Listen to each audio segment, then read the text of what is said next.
친한계라는 세력이 있는 모양입니다.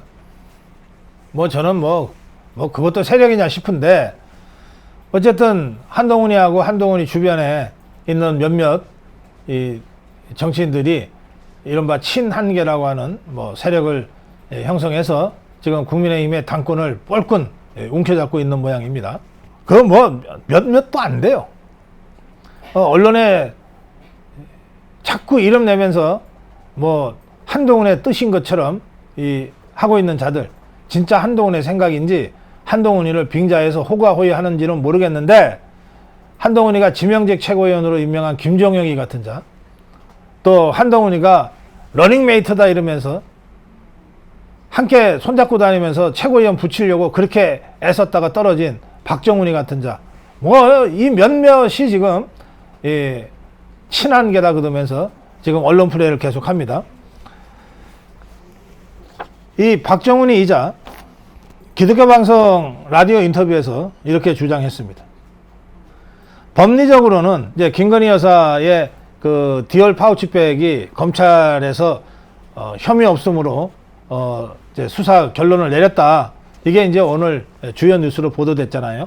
그 문제와 관련된 이제 그 의견을 이제 이렇게 개진합니다. 법리적으로는 김건희 여사를 처벌할 수 있는 법적 근거가 김영란법이 없다. 아니, 법이 없으면 끝났지. 법이 없으면 끝났지. 그런데 이자가 그런데 고위 정치인의 부인으로서는 부도덕했다 이랬어요. 이자는 부도덕이 무슨 말인지 알고서 쓰는 거야. 이게 기자 출신이라는데 부도덕이 뭐예요? 무슨 김건희 여사가 무슨 아주 폐륜적인 잘못이라도 저질렀다는 겁니까? 부도덕이라는 단어를 써요. 고위 정치인의 부인으로서는 부도덕했다. 이것에 대해서는 당연히 수용해야 되는 비판이다.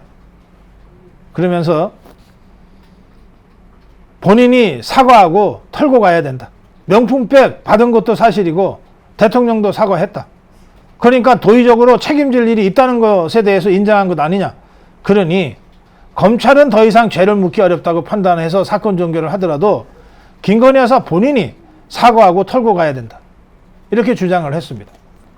자, 제가 아까 최재형이라는 자, 그 디올 파우치 하나 들고 가가지고 어떻게든 함정 파서 거기에 빠뜨리려고 했던 이 최재형이라는 자가 그 실체가 어떤지를 제가 설명을 했습니다.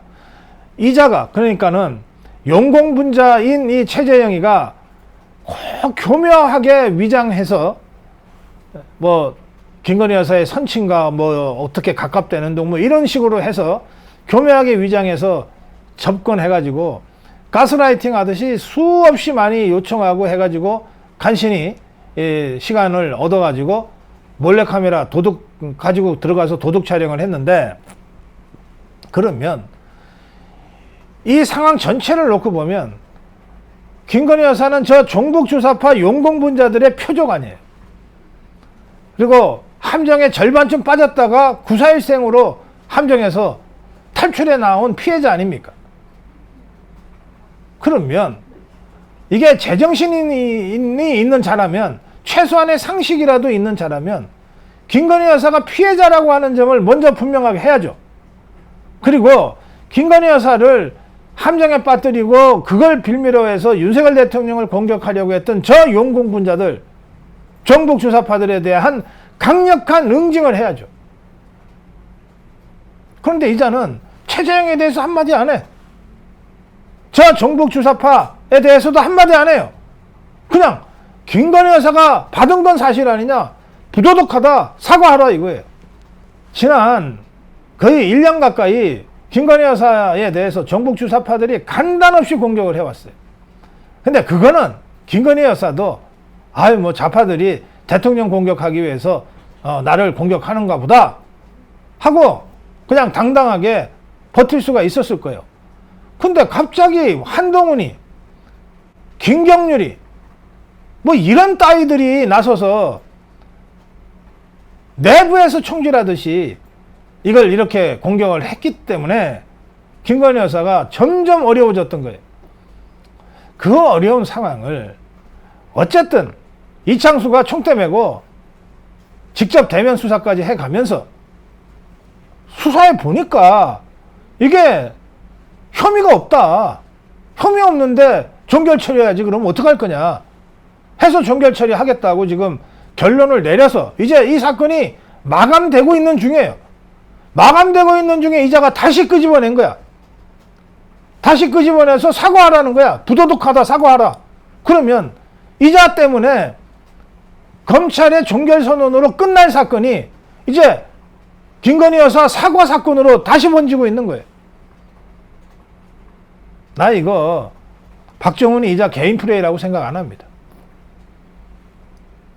이렇게 하겠다고 사전에 의논했거나 또는 사후에라도 한동훈이랑 어떤 형태로든 의논이 있었을 거라고 제가 생각합니다.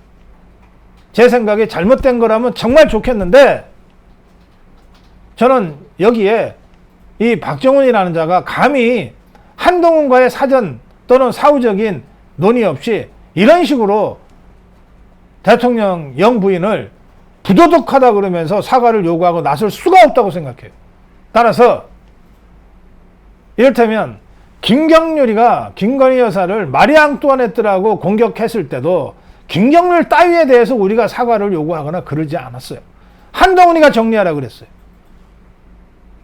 김경률이가 한동훈하고 의논하지 않고 어떻게 저렇게 지를 수 있냐 말이에요. 이건 한동훈이가 정리해야 된다 그랬습니다. 똑같은 논법으로 이걸 가지고 내가 박정훈이한테 이랬니 저랬니 따지고 싶지 않아요. 한동훈이가 정리하라. 한동훈이가 박정훈이한테 이런 거 하라고 시켰는지, 시켰다면 내가 시켰다고 하고 전면제를 붙든지, 그게 아니면 당대표로서 박정훈이 불러다가 야단치고 이제 사건이 정리되어 가는데 무슨 짓이냐 하고 정리를 하든지, 또 한두 발 뒤로 물러서 가지고 어떻게 되나 보자. 제발 이런 식으로 정치하지 말자 이겁니다. 네. 정론 1심이었습니다.